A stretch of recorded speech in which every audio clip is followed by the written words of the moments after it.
ഇതിന് Shri V D സതീശന്റെ നുണ അവസാനിപ്പിക്കണം. ഇതുപോലെ കള്ളം പറയരുത്. തുടർച്ചയായി കള്ളങ്ങൾ പറയുന്ന ഒരു മുഖ്യമന്ത്രിയായി ശ്രീ വി ഡി സതീശൻ മാറുന്നു. അങ്ങനെ അദ്ദേഹത്തിന് ആ രോഗത്തിൽ നിന്ന് വിടുതൽ കിട്ടുന്നില്ല എങ്കിൽ അദ്ദേഹത്തോട് വിനീതമായൊരു അഭ്യർത്ഥന, അദ്ദേഹത്തിന്റെ ഓഫീസിൽ നിന്ന് മഹാത്മാഗാന്ധിയുടെ ചിത്രമെങ്കിലും ഒന്ന് മാറ്റിവെക്കണം. അധികം വാങ്ങി എന്നും കേരളത്തിന്റെ മുഖ്യമന്ത്രി പറയുകയാണ്. ഇനി അതിൽ നിന്ന് പിന്നോട്ട് പോകാൻ പറ്റില്ല. ആ സ്റ്റേറ്റ്മെന്റ് നടത്തുന്നത് ജൂൺ മാസം 17-ാം തീയതി ബഹുമാനപ്പെട്ട മുഖ്യമന്ത്രി ശ്രീ വി ഡി സതീശൻ. എന്നിട്ട് അതിനു മുമ്പുള്ള അദ്ദേഹത്തിന്റെ ഒരു സ്റ്റേറ്റ്മെന്റ് കൂടി ഞാൻ പറയാൻ ആഗ്രഹിക്കുകയാണ്.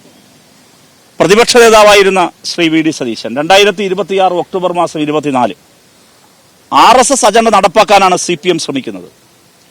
മുഖ്യമന്ത്രി പ്രധാനമന്ത്രിയെ കണ്ട ശേഷമാണ് PM ശ്രീയിൽ ഒപ്പിടാൻ തീരുമാനിച്ചത്.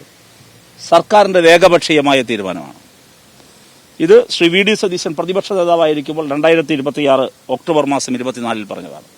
ഇത് രണ്ടും ഒരു വി ഡി സതീശൻ തന്നെയല്ലേ എന്നാണ് ഞങ്ങളുടെ ചോദ്യം. ഇത് രണ്ടും ഒരേ പാർട്ടിയിലെ തന്നെ നേതാവല്ലേ? ഇതാണ് ഞങ്ങളുടെ ചോദ്യം. ഇപ്പോഴതേ മുഖ്യമന്ത്രി ഇതേ ആളുകളുടെ മലയാളികളെ ആകെ വിഡ്ഢികളാക്കി അതിൽ ഒപ്പിടാൻ പോകുന്നു. ആദ്യം മുതൽ ഇതുവരെ ശ്രീ വി ഡി സതീശൻ തുടർച്ചയായി കള്ളം പറയുന്നത് എന്ത്? ഇതാണ് എന്റെ ചോദ്യം.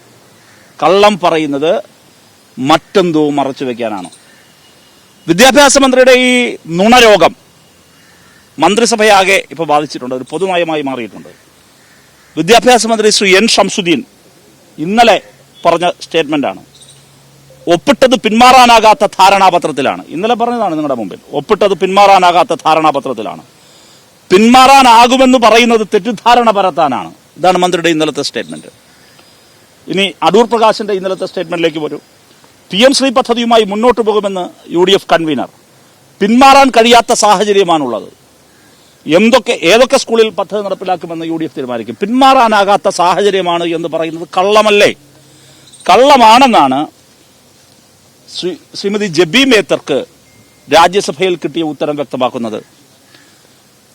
ഇതിൽ നിന്ന് പിന്മാറിയാൽ ഇതൊരു ഊരാക്കുടുക്കിൽപ്പെട്ടിരിക്കുകയാണ്. പിന്മാറിയാൽ സംസ്ഥാനത്തിന്റെ മുഴുവൻ വിദ്യാഭ്യാസ സംബന്ധമായ ഫിനാൻഷ്യൽ എയ്ഡും അവസാനിപ്പിച്ച് കളയും എന്ന ധാരണ പരത്തുന്നതും നുണയാണ്, കള്ളമാണ്, പച്ചക്കള്ളാണ് എന്ന് വ്യക്തമാക്കുന്നത് മുസ്ലിം ലീഗിന്റെ നേതാവ് ശ്രീ PV അബ്ദുൽ വഹാബ് ഇന്നലെ രാജ്യസഭയിൽ കിട്ടിയ ഉത്തരമാണ്. വസ്തുത ഇതായിരിക്കെ, ഇതാണ് ഫാക്ട്. അതിങ്ങനെ വെള്ളപ്പേപ്പറിൽ കറുത്ത അക്ഷരത്തിൽ നമ്മുടെ മുമ്പിൽ നിൽക്കുകയാണ്. അപ്പൊ ഈ ഫാക്ടിന്റെ മുമ്പിൽ എന്തിനാണ് മലയാളികളോട് തുടർച്ചയായി കേരളത്തിന്റെ മുഖ്യമന്ത്രിയും മുസ്ലിം ലീഗും കള്ളം പറയുന്നത്? ഇതാണ് ചോദ്യം. അത് യഥാർത്ഥ കാര്യത്തെ മറച്ചു വെക്കാൻ വേണ്ടി യഥാർത്ഥ കാര്യം.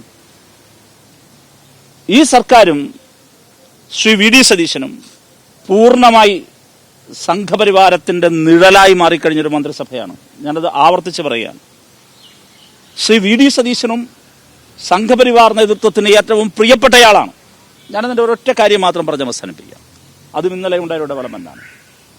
UDF ഗവൺമെന്റ് പുനർജനി വിഷയത്തിൽ ശ്രീ വി ഡി സതീശന് ക്ലീൻ ചിറ്റ് നൽകി.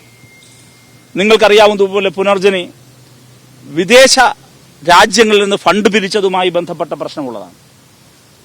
വിദേശ രാജ്യങ്ങളിൽ നിന്ന് ഫണ്ട് പിരിച്ചു എന്ന് പറഞ്ഞ് എത്ര പാതിരിമാരെയാണ്, എത്ര പുരോഹിതന്മാരെയാണ് ജയിലിലടയ്ക്കാൻ ശ്രമിച്ചത്?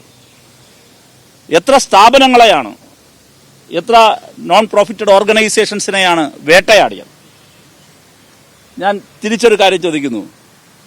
എന്തുകൊണ്ട് ശ്രീ വി ഡി സതീശന്റെ മേൽ FIR ഉണ്ടായിരുന്ന, അന്വേഷണം ഉണ്ടായിരുന്ന ഇത്രയും കാലം ഈ പ്രശ്നം ഉയർന്നു വന്നതിന് ശേഷം കേന്ദ്ര ഏജൻസികൾ മിണ്ടാതിരുന്നു? ഇതിന് മറുപടി പറയണ്ടേ? അത് പ്രകടമല്ലേ? തിരിച്ച് CPIMന്റെ LDFന്റെ ഒരു മുഖ്യമന്ത്രിയോ പ്രതിപക്ഷ നേതാവോ മുഖ്യമന്ത്രിയോ അല്ലെങ്കിൽ മന്ത്രിസഭയിലെ ഏതെങ്കിലും ഒരാളോ ഇതുപോലൊരു കേസിൽ വന്നു എന്നിരിക്കട്ടെ, പുനർജനി പോലൊരു കേസ്, വിദേശ രാജ്യത്ത് നിന്ന് ഫണ്ട് വന്നിട്ടുണ്ട് എന്ന് ആരോപിക്കപ്പെടുന്ന ഒരു കേസ്, ഒരു ആരോപണം വരുന്നു, ഒരു പ്രശ്നം വരുന്നു, വസ്തുതകൾ വരുന്നു. എന്തായിരിക്കും കേന്ദ്ര സർക്കാരിന്റെ നിലപാട്? എന്തായിരിക്കും EDയുടെ നിലപാട്? എന്താ സതീശന്റെ കാര്യത്തിൽ, ശ്രീ സതീശന്റെ കാര്യത്തിൽ ED മൗനവ്രതത്തിലായി? എന്തേ പോയില്ല? RSSന്റെ നേതാക്കൾ പ്രതിചേർക്കപ്പെടുന്ന അയോധ്യയിൽ EDക്ക് പനി, അതോടൊപ്പം ശ്രീ വി ഡി സതീശന്റെ കാര്യമാകുമ്പോഴും EDക്ക് പനി. ഇതെങ്ങനെയാണ് ഈ രണ്ട് പനിയും ഒരേപോലെ വരുന്നത്? എന്തുകൊണ്ടാണത്? അതുകൊണ്ടാണ് RSSും RSSന്റെ ചൊൽപ്പടിയാണ്, RSSന്റെ നിർദ്ദേശമാണ് താൻ നടപ്പിലാക്കുന്നത്.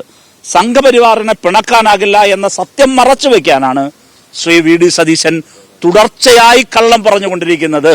ആ കള്ളം അധികാരത്തിന്റെ പങ്കുപറ്റുന്ന മുസ്ലിം ലീഗ് ഇപ്പോൾ വീണ്ടും ആവർത്തിച്ചുകൊണ്ടിരിക്കുകയാണ്. ഇതിന് ലീഗ് കണക്ക് പറയേണ്ടി വരും അവരുടെ അണികളിൽ നിന്ന്, അവരുടെ വോട്ടർമാരിൽ നിന്ന് എന്ന കാര്യത്തിൽ സംശയമില്ല.